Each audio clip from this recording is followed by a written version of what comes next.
Profits for flipping houses have declined dramatically. And try this quick tip to put a sparkle back into your forks and spoons in today's Home News Quick Fix. In DIY news, if you watch HGTV, house flipping may seem like a good idea. However, a recent report from the real estate data analytics company Adam showed that the return on investment fell to its lowest level since 2009.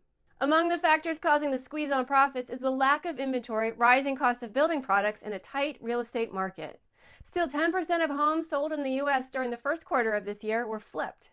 In DIY news, if your stainless steel flatware is looking a little dull and dingy and you have some aluminum foil on hand, here's a quick fix. Toss a ball of aluminum foil in the dishwasher with flatware and run the dishwasher cycle as usual. The chemical reaction between the dishwashing detergent and aluminum lifts the oxidized layer from the stainless steel's chromium and nickel, and aluminum bonds more readily to oxygen.